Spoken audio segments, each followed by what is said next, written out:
get this phone call and it says Baseball Canada. I'm like, oh, no way. So I'm like sprinting out of the shop, just quiet space. Hey, this is Greg. How's it going, Dom? I'm like, whoa, this is going to be like a really cool phone call. Welcome to episode 295 of Alberta Dugout Stories, the podcast. I'm Joe McFarland.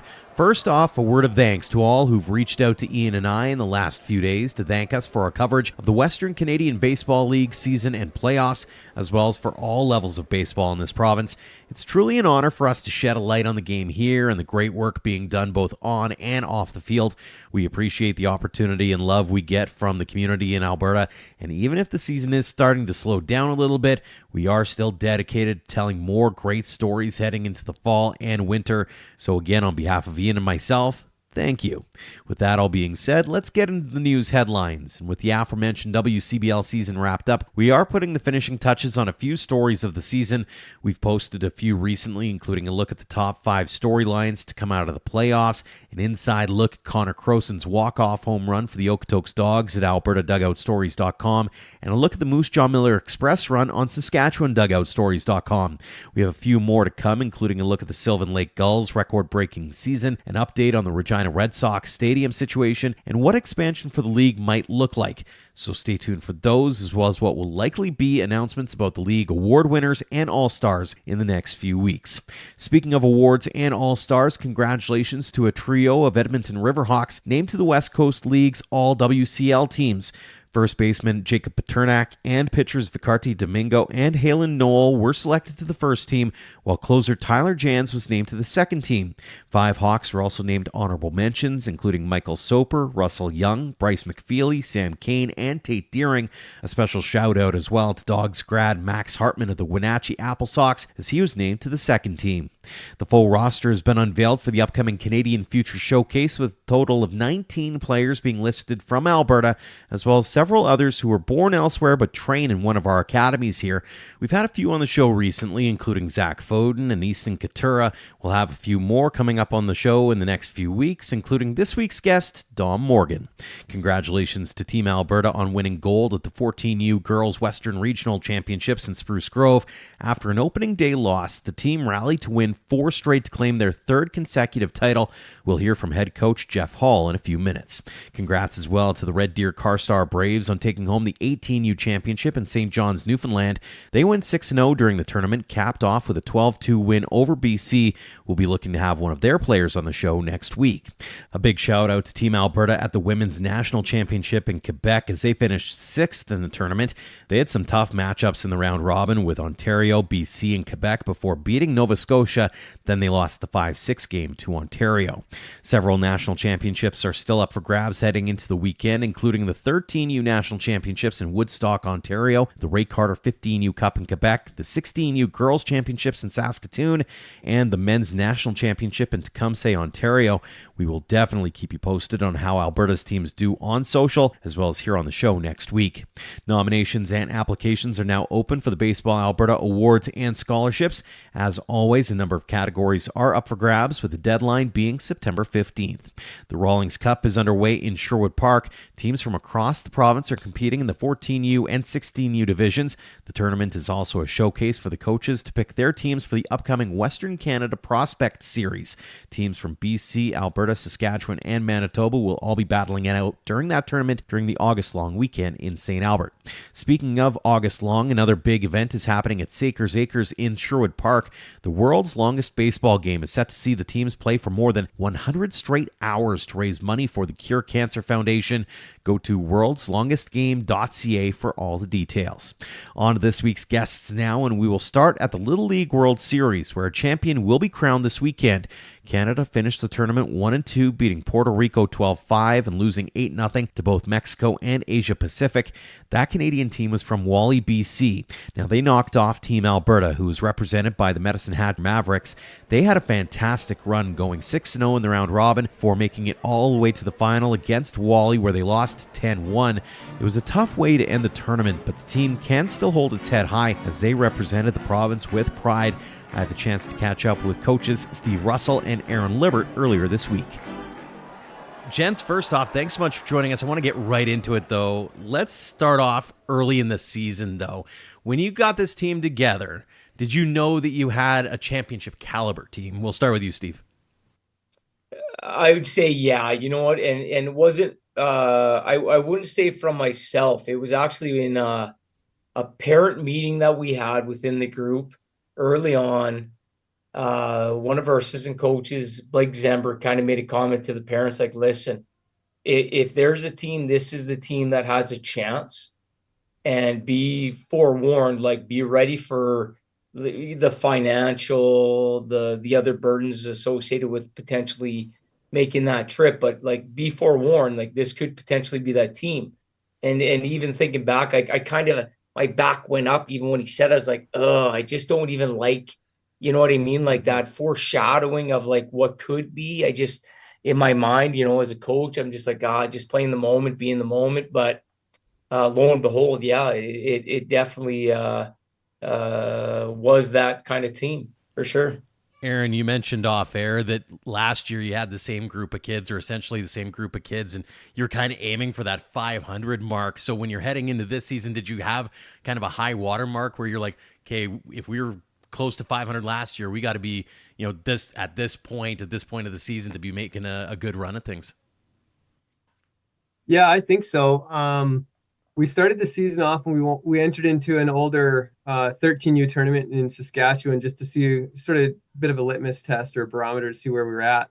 And we didn't fare so well in the first couple of games, but we also tested our character quite early on and ended up winning the tournament after losing the first couple of games. So as the season went on, I think Steve, correct me if I'm wrong, we kind of had some ups and downs, and you kind of got us all back into line and said, trust the process, boys. Like, this is the right plan. And probably from second week in July, maybe even the first week in July, trajectory just went like this. And it was steadily climbing. And yeah, it was exciting. When you think back on it, Steve, was that the TSN turning point, to call it that, for you, where you went from, okay, we had these expectations that they're a good team, to, hey, now we should be expecting to go on a bit of a roll at the end of the year? Yeah, I don't know if there was no expectations in terms of that. I look back to that first tournament, and you know, we were literally in between games throwing hats out to try to figure out how we're going to do cutoffs, right? Like literally in situ trying to figure out where our cutoffs are going to be so these kids can understand what we were playing a U13, so we're looking at pickoffs, leadoffs, stuff our kids are completely unaware of. But like as we move through, you know, you get to a moment in tournaments where you have a bad game, it puts you down here, you have another one. And yeah, some people get, you know, you get uptight and you think, oh God, you missed a practice, like, oh, all hell's gonna break loose and whatever else. Like, no, just trust the process. At the end of the day, these kids are gonna figure it out. We're on the right track of within our practice planning and programming, everything's going to continue to work its way up. And yeah, like kind of Aaron said, just trust the process. Like good things will come, and yeah, sure as hell they did. So, Aaron, you guys end up going into playoffs and get the opportunity to represent Alberta. Take us into that tournament to get you into Canadians, and how do you think your team performed? Oh, honestly, I think winning provincials prepared us better than anything could have for nationals. We ended up losing one of our games that put us down to go to the B side, and it's a double elimination tournament. So we had to come up and then win a double dip against Cal West, who's been formidable foe the whole year, on the same day. And we beat him 5-4 and then 8-6 in a back-to-back double dip, and it was awesome. It was so exciting. But going into that, we had won our home tournament, and then we won the Lethbridge tournament, and then we were going into provincials. So we were rolling. But yeah, winning provincials, jumping into the Elbow River after we won, it was awesome. Yeah. Steve, talk a little bit about the lead up to nationals and the messaging that you're trying to get across to these kids. This is kind of an experience. It's once in a lifetime kind of idea. What are you trying to get across to them so they can, I'll call it, seize the moment? I had them actually, you know, when we won, as it's all one huge flood of emotion, right? Like I look at coaches, we're jumping, hugging, and bouncing. We didn't know what to do. Like, you're just super excited after that second win. I'm sure we did the same in the first win, Libby, but I, honest to God, I couldn't remember what we did on the first win, which is even a bigger win if you're asking me when you look at what it was. Loaded bases, 2 out, no, 1 out.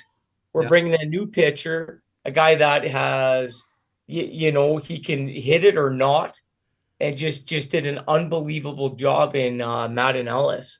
And you forget those kind of things, but I think when it was said and done, I reflected back to our first practice, and I just kind of said to these guys, like, we've been planning this, totally you kids are unaware to realize like what we've been looking at and what we're going for and what we've been shooting for. Because you don't want to shoot those things too high. Mm-hmm. I don't want a kid to think about like the ends, right? Like at the end of the day, I don't want them to be too far ahead of themselves, get out in front of their skis. So when it was said and done and we ended up winning and moving into it, is one of those reflective things like, guys, what you did was pretty unbelievable.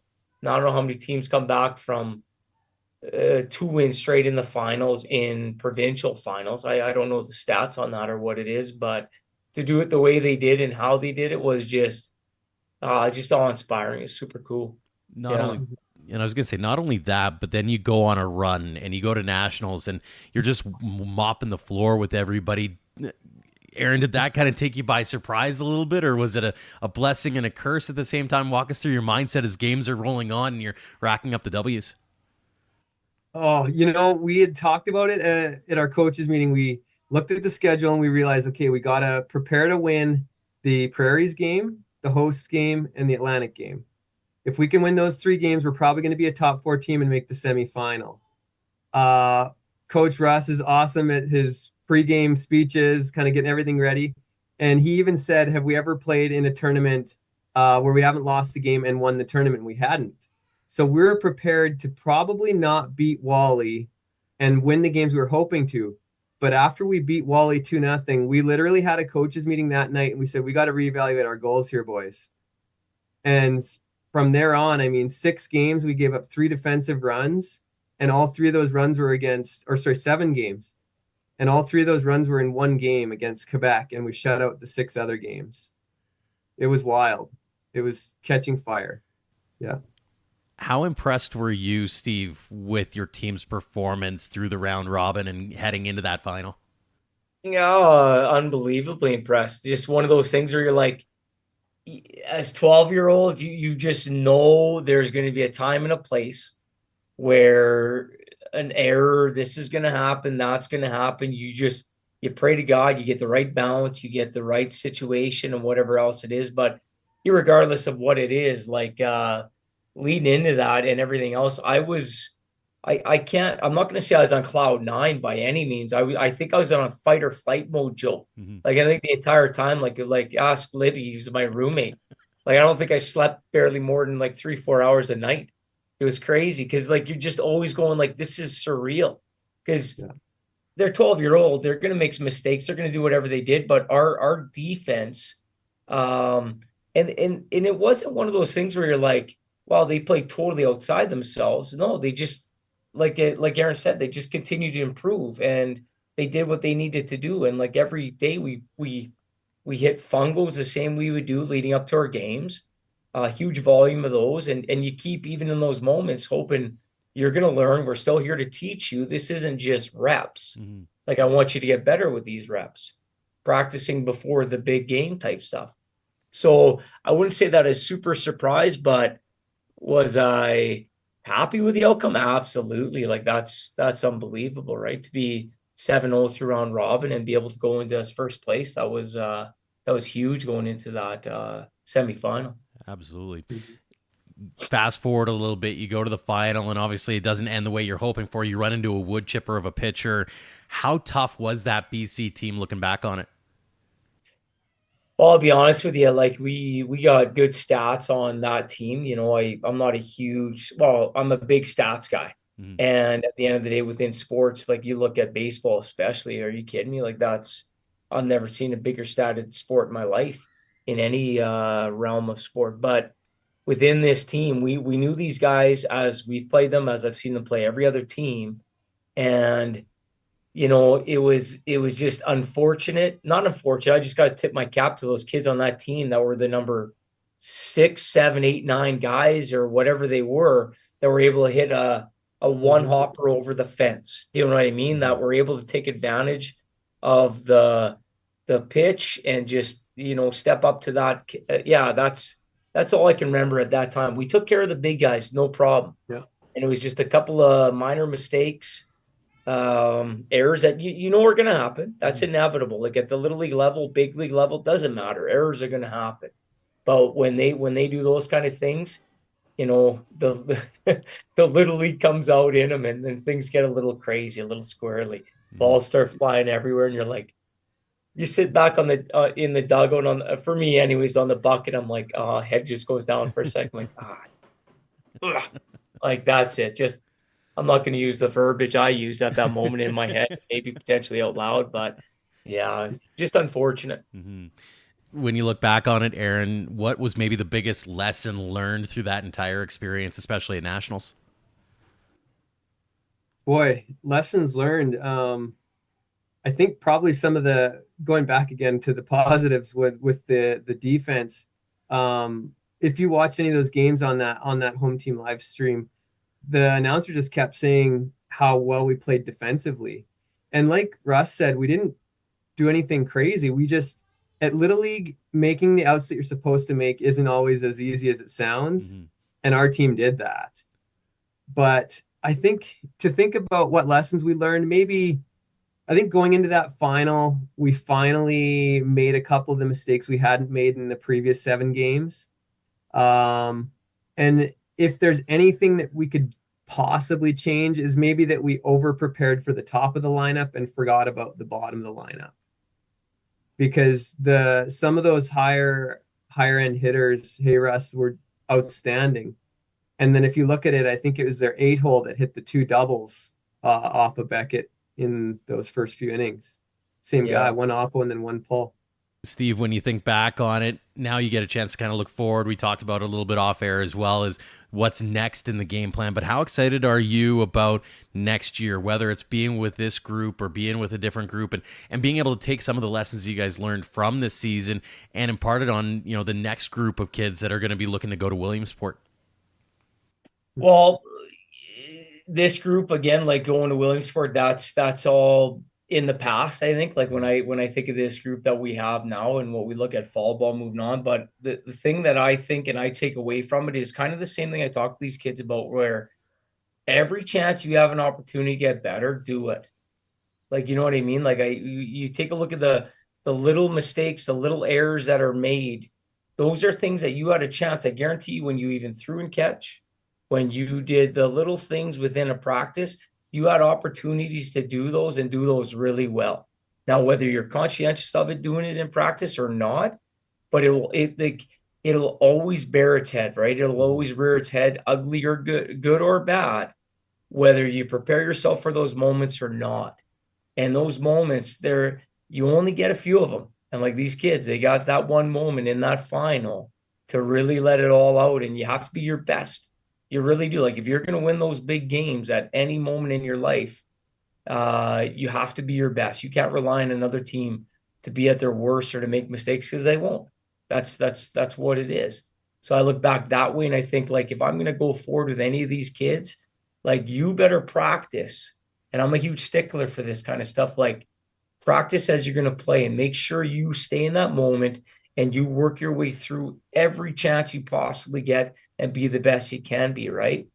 Now, moving forward for this group of kids, like, it's interesting down here in Medicine Hat, right? We move into Legion baseball. So you're looking at moving down south, where now you have a potential of 3 teams. So you have the Monarchs, or a 19 to 15 age category, depending upon how good the kids are. And then you have the Knights, which are usually a 15, 16 age category. And then Majestics are 14, 15. But a combination of Alberta baseball, I think a little bit with, again, American Legion out of Montana. So our idea of what Little League is, unfortunately kind of sad to say it's kind of done. I guess it is. So, But to the extent that I see these kids and what they're capable of, oh man, I think like with anybody, I think sky's the limit. It's just a matter of how much are you willing to work in the off season and within practices. What are you willing to put in? How good do you want to be? That's what it comes down to. Absolutely. Final question for you both. It's one we ask everybody here on the show, and we'll start with Steve first, and we'll go to Aaron. What's the game of baseball mean to you? Oh God, it's life. I look at baseball as out of all the sports I've played in my life, one of the hardest. It's one where you see yourself as a god if you are 3 out of 10 successful at bat. When you are in the field and you can make a play that should be routine but yet tough, and you can make it, like you feel great about it. Everything you do, and the way I was raised through the school of Wayne Slosher and Lovell McDonnell, all the way down through all the rest of the crew, like you play for the team, and that's what it comes down to. And it's about you providing something that just helps you achieve your goal of winning in that moment, having a good season, being a good teammate, all of the above. For me, baseball is the epitome of life, your career, your marriage, your relationships, doing everything you possibly can to make the people around you better. Like that's truly what I see baseball as. So like for me, the wins and losses, those are great, but I always look at it as big picture life type stuff where I'm going, if you're able to do this well, it doesn't mean about wins or losses, but if you can do this well, you are going to kick ass in life, period. Like I think that, and I firmly believe that. Mm-hmm. So for baseball, yeah, it's all encompassing. Yeah, baseball's everything for me too. It's kind of how I've made my best friends, how people know me, how people are starting to understand and know my family. I think baseball is the most individual team sport there is. And individual team sports is your career. It's your profession. It's being part of a group, but still being able to be a successful individual and a leader. Mm-hmm. It's my summer. It's the spring. It's our holidays. It's everything. Yeah. Gents, congratulations on the successes of your team. Congrats to your team on all that they accomplished as well. You did the province proud at nationals, and again, really appreciate you revisiting the season that was. Oh, thanks, Joe. We really appreciate your time. Thanks, Joe. Appreciate it. As mentioned in the news, our next guest helped guide Alberta to a third straight 14U Girls Western Regional Championship this past weekend. After falling 9-5 to BC to open the tournament, Geoff Hall and his team ran the table, scoring wins against Saskatchewan and 2 against Manitoba before facing BC again in the final, where they won 10-4. I chatted with Hall earlier this week about taking the reins and getting the big win. Coach, thanks so much for joining us here on the show. Hey, thanks for inviting me. Western Regional 14U champions, Team Alberta. How does that sound? It sounds pretty good. Yeah, I never really thought about it, actually. I've been involved with the program for about 12 years, and I just went ahead and did what I was asked to do. So very cool. Not only that, you repeat as champions again. That's got to feel pretty good when you think about how things have been rolling for this squad. Yeah, actually, they put the pressure on us. This is the first time I've been involved with the 14U since I got started with Team Alberta. So I won a gold way back in about 2012, I think it was. And then when Chris named me head coach of the 14U team, he said, "Oh, by the way, we're 2-time defending champions." So I was excited for it, and it was nice to have a change and coach the younger group again. Mm-hmm. So let's go through this tournament a little bit. And you lose that opener to BC. What's your message to the team, if you have one, after what looked like a pretty hard-fought battle? Yeah, so we played BC and we out-hit them 14-5, but our pitching wasn't what it showed through our pre-event and our tryout tournaments. I just talked to the girls and said, okay, we got game one out of the way. We've now all had some time on the diamond and experienced Westerns. Now the jitters are gone, and now we can just go out and have fun and play ball and know what we know how to do, or do what we know how to do. So And then you go and do exactly what you can do. You win 3 in a row to get that rematch with BC. Before we think about what happened during that last game, what was working for the team during that 3-game stretch? Our hitting was phenomenal, right from top to bottom. I had a couple of girls I inserted into the lineup for pinch hits, and they came up with big hits. And like my top hitters were my top hitters, and it's when we ended the tournament, I had 9 hitters that were hitting above 400. So when you have a lineup like that, your pitching can go to work, and if they have a stumble, you know that you got the big bats behind you to bail you out. Mm-hmm. Then you go into a rematch with BC in the final. Do you say anything different to the girls heading into that one to make sure that their minds are at ease? I mean, they just came off, I think it was a 15-0 victory in the semis, so they're clearly rolling, but you don't want them feeling like they've got this one in the bag kind of thing. No, so when we entered Sunday, my message was this: like, we've been here before. We've all played ball before. This is just another ball game. Let's go out and just break it down, win each pitch, win each at bat, win each inning, and good things will happen. And then we come out with that dominant performance, which surprised me at how well they came together. And then when we got ready for the gold medal game, it was the same thing. It's just another ball game. Let's go out and have fun and play the best ball that we know how to play. And at the end of it, they're going to hang a gold medal around our neck. Mm-hmm. And you did that. Before we get to that particular moment, was there a TSN turning point, so to speak, in this game in your eyes? Something that made you go, okay, we're in a good place right now? Well, I knew which pitcher we were going to get based on how BC had played. So I knew we were going to see their top arm.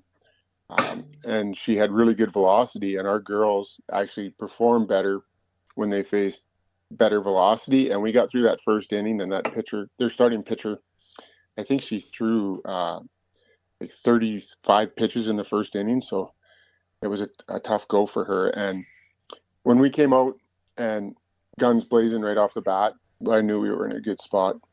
You get the final out in the bottom of the 7th. What's going through your mind? I was pretty excited. Well, I've been in some big moments before, and before that, in the 5th inning, when we gave up, what did we give up? We gave up 6 in the 5th inning. Mm-hmm. It's not that we weren't playing our best ball. It's just our pitcher got to be a little bit fatigued, and she probably lost about 3 miles an hour off her fastball, and then BC just started hitting the holes and got lucky with some, check swing bloops out onto the grass, and then we came back in the top of the 6th and got us back on top, and then we were rolling. So it was interesting because we ended both the 6th and 7th inning with double plays. So it was nice to see our shortstop had bobbled a couple balls early on in the game in that inning when they scored all those runs, and then she got some redemption and got to be a part of those big outs. How cool is that moment when you get the gold medal around the neck? I didn't think of it like that. I was so excited for the team, like, to be able to hang medals on each of the players. I only had 2 girls that competed in that event before, so I had a third that made the team, but she chose to go with her own team to her Westerns last year. So to be able to hang the medals on their neck and tell them, what a great job they did and how they persevered was all worth it. Mm-hmm. How proud are you of that particular group and the way they battled this year? They were a pretty special group because to have them all so new to the program, like they were all. I had a girl that was a late cut last year. Then there was a few returning players, and then other than that, they came together, and man, they got to be friends right away, which really helps in a tournament. Looking back on it, you mentioned that you've been involved in the program in various iterations over the course of the last decade or so. Looking at it in a bigger scope, what's been key to the success for this program over the last few years? Like you mentioned, now you're 3P champions. Well, our technical director, Chris James, does a great job working with the female program and developing them. He's been an integral part of the 14U for the last, I don't know how many years. And so when you have that strong foundation instilled into these girls, then they just get better and better, and it's great for the program from top to bottom. Mm-hmm. How good is the talent coming up from this program? Because obviously a lot of these girls have the opportunity to move on and go to the 16U team and then eventually the open team as well. And beyond that, how good is some of the talent that you've seen that maybe were late cuts that might be ready to go for this particular team heading into next year? Well, this team's pretty strong. When I talked with my assistant coach was involved with it last year, and he, as well as Chris, and he said this team was ever a bit as strong as the team last year. And so going forward, I have 4 that graduate out, so I'll have the potential to have 9 returning if they all stay with it. Then there was a couple of girls that were, when we did the ID camp early at the start of the season, they weren't quite there yet. But then when you get a look at them afterwards, then you go, wow, they've really come along. So I think the female program is going to do quite well for the foreseeable future in Alberta. Mm-hmm. It seems that way, given you look at the success last year, 14U gold, 16U bronze, open bronze, and this year shaping up to be a good medal haul as well. I mean, it's good things thanks to coaches like you and players like that you have. This is going to be like picking favorite kids, I'm sure, but were there a couple of standouts in your eyes that really kind of became difference makers in this tournament for you? I had a player that Oakley Tanner, her team won 13U AA Tier 1, and she chose to come with us. She filled her position at first base and in the outfield pretty good. My center fielder, Cora Rydell, she's out of Edmonton. She did a great job in center field. Ara Siemens was with the team last year. She's actually going to go play with the 16U as well. She's amazing at shortstop, and her bat really woke up as the tournament went on. Ella Tilsley out of Lethbridge, she pitched the gold medal game. She started and pitched 5 innings for us. She is normally a first baseman, but she played third base most of the time. Gracie Hadwin, who is out of Consort, she was on the team last year, but chose to go with her club team to Westerns. She played third base and then covered short when Ara was pitching, and she'd never played shortstop before. And then all those girls got big bats as well. And then I had a girl out of Calgary. She was a fastball player and never played baseball before, but just super athletic. Annika Webster is her name, and she ended up playing every inning at second base for me. And hit over 400. So I had lots of girls that were just phenomenal, as well as my catcher. My catcher, Sophia Welburn, is out of Calgary. She played AAA 13U. She caught every game except for the game against Saskatchewan when she pitched. Couple more for you here, Coach. Looking at it from the bigger picture, I guess, when it comes to the girls program, you mentioned how strong it is, but for those who might be thinking about joining up baseball or kind of torn on the idea, do you got some words of advice or some pieces of wisdom you'd like to pass along to those young girls who are kind of on the fence about playing ball and you want to kind of bring them into the mix? By all means, get involved in baseball. Don't ever let anybody tell you that you're not a baseball player and that they need to go play fastball.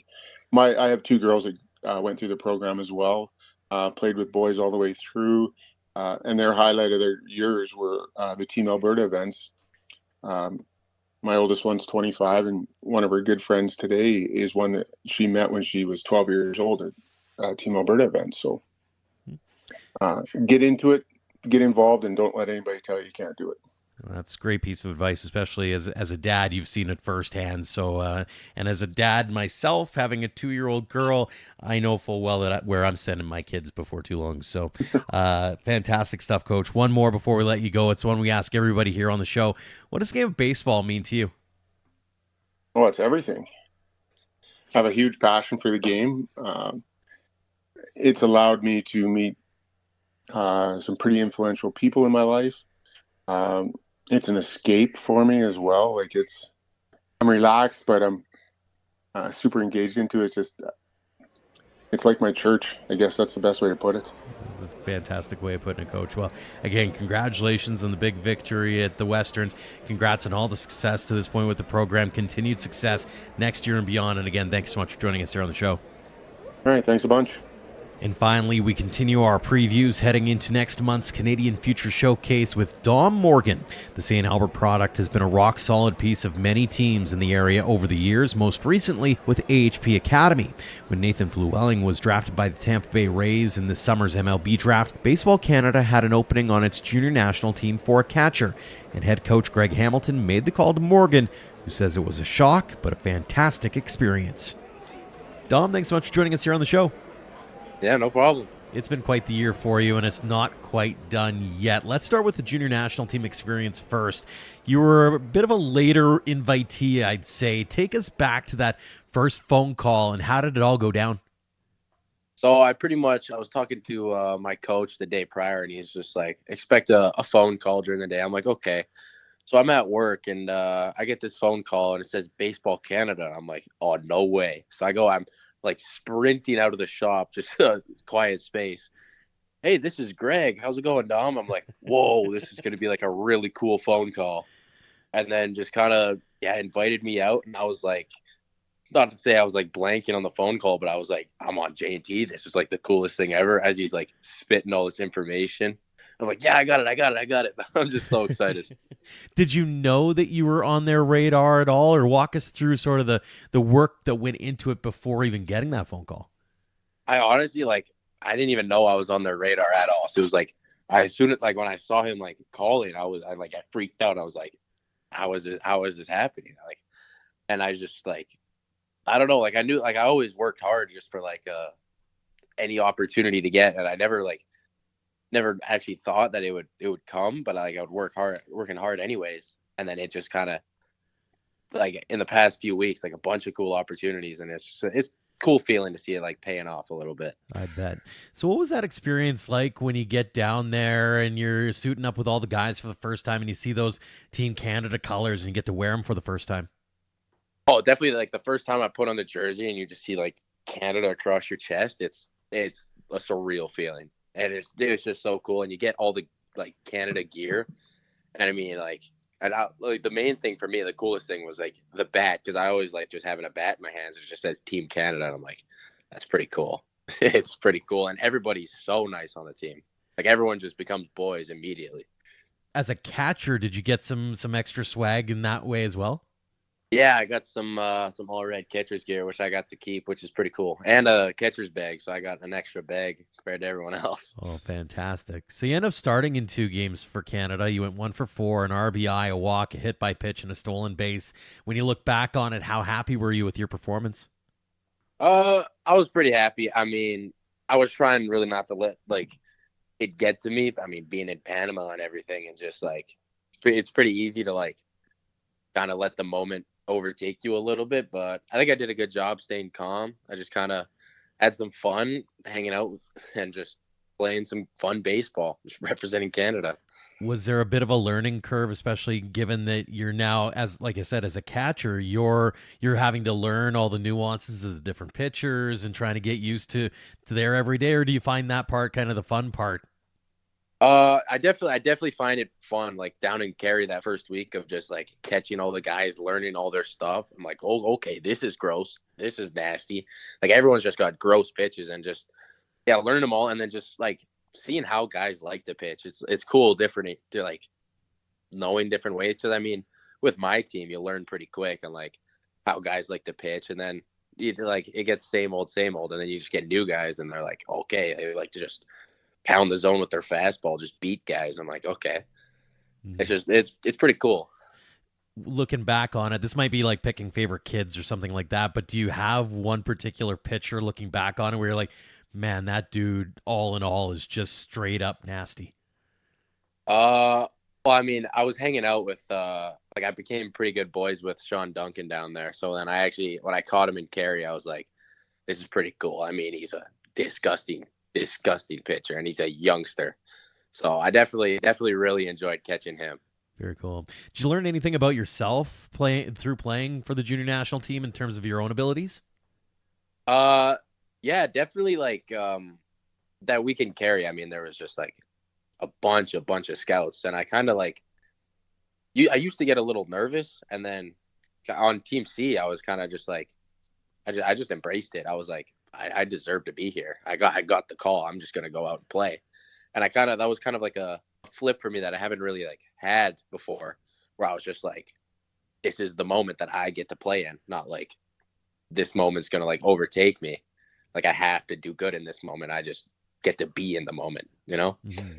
So Very, very cool. So how much of that is showcasing your talent and how much of it is, I'll call it, being a sponge and learning from the coaches around you or getting to know some of the other guys? a lot of it is like most of the guys aren't like, you don't really focus on the scouts. They're kind of just there because you're Team C. And like, it's a lot of it is just like our practices is just relaying information, like running through plays, just like the coaches were just giving us everything is like, this is how we're going to win baseball games. This is how this is going to happen. And we're going to do this as we can. And we're good enough. And then, yeah, the coaches for sure did a great job of just firing the fellas up every game. They're like, oh yeah, we're going to win. It was pretty awesome. Didn't really not overly focused on the whole like showcasing part. It's kind of just get to play Team C with best players in Canada. Mm-hmm. You get to join some of those familiar faces again in just a few weeks' time. The Canadian Future Showcase is coming up. How excited are you for that opportunity? Oh, I'm super excited. It'll be my first time like playing at an MLB stadium, and it's gonna be so cool. Definitely gonna be like, I'm gonna walk in there first time on the field. I'm just gonna have like an awe moment. Definitely gonna have to soak it in for a couple seconds before locking in. Absolutely. Do you have any expectations of yourself going into that one? I'm just gonna go out there, play hard. I know I can, so I'm just not gonna try to put too much pressure on myself. I'm just gonna maybe throw a couple guys out here and there, go hit some baseballs hard. That's about it. And obviously, I mean, you look at last year, for example, and Simon Baker goes down there. He's the tournament MVP. And then Nathan Fluellen goes up there and he wins a home run derby. Like, Alberta's done pretty well in the last few years down there. Do you set any expectations for yourself that way? Or you're just like, let's go hard and let the chips fall where they may? Yeah, pretty much. I'm just going to let it all out there. Nothing to lose. But I mean, not saying it wouldn't be kind of cool to win a belt, being MVP or home run derby champ. Absolutely. Let's get in your baseball past a little bit here, Dom. You're a St. Albert guy. How did you get into the game in the first place? Way back in the day, my dad's a Braves fan, so watching Freddie Freeman, even though I'm not a first baseman, he got me into baseball. And my dad and mom, my mom played softball, dad played baseball whole life, so I was kind of like already in the game by when I was like 4.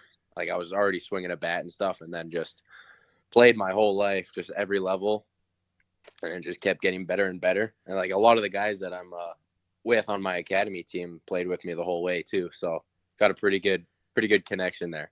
Absolutely. You're in Atlanta right now. You're taking in a few games with your mom. Obviously, the Braves must be a favorite team. Did you have any favorite players growing up? Yeah, big time. I mean, obviously Freeman before he got traded, he was the number one for me. And then it's tough not to be a Blue Jays fan, like being in Canada. But I mean, I really loved Josh Donaldson when he was on the Blue Jays, even though he kind of turned a little bit not so good when he left. Mm-hmm. But on the Blue Jays, I definitely loved him. And Russell Martin. I was a big Russell Martin fan. I got a little jersey of him, so. Very cool. When you were growing up, were you a multi-sport guy or was it all baseball all the time? Oh, no, definitely a multi-sport guy. Pretty much like any sport that I touched, I was like half decent at least. So played a little bit of hockey when I was younger, played a little bit of soccer here and there. And then eventually when I started to take baseball more seriously, I was like, okay, gotta cut the other sports out, which sucks because I'm a big golfer. So it's kind of tough to love golf and baseball. Mm-hmm. So absolutely. How to hit left. Doesn't mess with the swing. Absolutely. So when did it turn for you? You talk about that, having to cut a few things out. Do you remember that moment where you're like, okay, baseball seems to be my jam here? It was actually It was funny you say that. I actually have a vivid memory of it. It was just after a game against the Edmonton Blue Jays, and I'm on the car ride home with my dad. I just had like a great game. I think I was like 3 for 3 with 2 doubles and a bomb, and it was like first year Bantam or something. And he's like, "So, are you gonna like pursue baseball?" And I'm just a youngster. I was like, "I don't know. It'd be so cool to make the MLB." And just started going like that. He's like, "Well, if you're gonna take it serious, you're gonna have to like drop the other sports." And then it kind of just ended up going home. Had like a serious sit down with mom and dad, as serious as I could be for being like 14. And yeah, and then I was like, well, you know what? I'm gonna pursue baseball. And then I think a year after that, I joined my academy in their juniors program. So all worked out pretty well, and you segued really well into my next question, which was going to be about AHP, Taylor and Company. What's that program meant to you in your development, not only as a ball player, but obviously as a human being as well? Oh, it's meant everything. I mean, the culture there is phenomenal. Taylor, Ethan, Connor, Honky, Bo, everybody that's there, just in the gym, they just like, you get to work, and then after you're like stretching and you goof off a little bit, not goof off, I mean, but like you have good conversations with everybody, and then practices they're just ran so good, and Taylor does a really good job of gives like a few of us the keys that he trusts, and he said you guys can come in and hit when you want, which is a big thing for me, because I mean, just having the opportunity to like swing when you want to it's pretty cool. Absolutely. And I mean, the other part of it too is there's been some really early successes with that program too. When you think about guys like Eric Sabrowski you get to watch on a daily basis, or Owen Pote goes and gets drafted this summer. Like, how cool has it been to see guys that have been through that program and kind of have that dream and aspiration to follow in their footsteps? Oh, it's so cool. I mean, I'm like so proud of everybody that comes through. I mean, especially Owen. I've been boys with Owen for a few years now. Started with the Dukes, and guy, I'm proud of that guy. And catching Eric is like such a cool thing. I mean, you're catching like a pro baseball player. It's just hard not to be like super excited. But yeah, definitely like super proud of everybody, and all the college commits. I mean, they all work so hard to get where they want to go. So you're going to be not too far behind as well. Go back to Eric for a second. You said he caught him. What's it like trying to catch a guy who's got the stuff he's got, with, especially when now you look at him and he's turning a few heads in the Cleveland organization again? Oh yeah, he's doing nasty. First time I caught him, definitely was a frying pan. I did not do that good. His stuff is gross. But I mean, after catching him a few times, get better. But yeah, no, his stuff is nasty for sure. For sure. Yeah, you betcha. So looking back on the young baseball career to this point, do you have any favorite memories or moments in the field where you just kind of had to take that step back and go, man, oh man, I can't believe I get to do this? Well, for sure, definitely just with Team Canada, I had a moment where I was just like on the field, especially when we were in Cary and played like the actual USA team, and there's like some big names on the team. I was like, whoa, this is legit. And then another really cool one for me was back last fall when our academy was doing like the Best of the West qualifier, and go down like 3-0 early in the first, and then I hit a three-run bomb bottom of the first, and it just completely swung the game. And I was like, yeah, that was a pretty cool moment. Oh, I bet. On the flip side of that, obviously baseball's thought of as being this game of failure, whether it's in baseball or in life. What's been the biggest challenge or hurdle that you've had to overcome personally? Definitely more mental for me. Like I got all the physical skills in the world, not to sound like egotistical, but definitely like the mental hurdle is a tough one. Finding ways to like not be scared to fail. That was a big jump for me that I took in the last year. Because before that, I'd get really like shaky, almost like anxious, like just like wanting to do everything I can, and then like feeling like I need to do it instead of just like I get to do it, that type of thing. So definitely the mental side is the biggest challenge for me. But I mean, with Taylor, we do mental game meetings like every week, so definitely helped me a lot there. I bet. A few fun ones for you here, Dom. First off, what's your favorite ballpark food when you get to be there as a fan? Oh, definitely a hot dog. You can't go wrong with a hot dog. I mean, you're at a baseball park. It's just got to be. What are your toppings? I'm pretty simple. I like my ketchup and mustard. That's about it. Oh, so you're Pretty a both simple. kind of guy. It's become a contentious issue here on the show. Is that different guys are either hardcore ketchup or hardcore mustard and nothing in between. But I'm like you. I like both. So kudos, high five from a distance. Second, who's your favorite teammate of all time? Favorite teammate of all time? Oh, that's a tough one. That's a real tough one. No pressure. Oh, I got a big mentor for me, like playing just with him my whole life, was Jack Jewell. Just I always looked up to the guy and just always was that role model. Mm-hmm. Funnest teammate though was probably Owen. I mean, the battery that we had was just, it was a pretty cool for a few years, and especially with the things that he did. I bet. And finally, what's your walk-up tune when you get to pick it? Oh, I haven't gotten to pick one in a few years. I think my most recent picked one was Gasolina. I think that was a few years ago. Mm-hmm. That is definitely an oldie but a goodie. So that's fantastic. A couple more. They're the standard ones we like to ask athletes here. When you're back at AHP and you get to talk to those young guys who are just starting out on their journeys, and they want some advice on how to get to where you are now, what are you telling them? You just gotta love the work. Like, you just gotta love to get better and struggle. Because I mean, that was like, I love challenging myself, like extra hard, like machine work and stuff like that, and some count BP, live on lives, like from a short box. Like, I love challenging myself and like making myself get better, not failing to get better. So that's what I tell the young guys. It's just you gotta put in the work and you gotta love to do it. Absolutely. And the final one we ask everybody, what does a game of baseball mean to you? Oh, it means everything. I mean, God, it's number one. I mean, obviously the goal is just go play Division I baseball, get drafted, and it's just keep going from there. Take it as far as I can go with it, and then whatever happens, happens. But it means everything to me. It's been my whole life for like for as many years as I can remember, and it's just. Yeah, it means everything.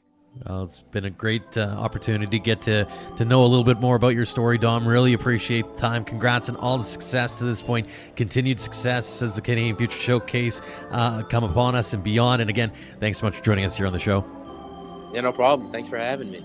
Thanks again to Steve Russell, Aaron Lybbert, Geoff Hall, and Dom Morgan for joining us this week. And thanks to all of you for downloading and listening. If you haven't already, leave us a rating and review on your favorite app to help spread the word about ADS.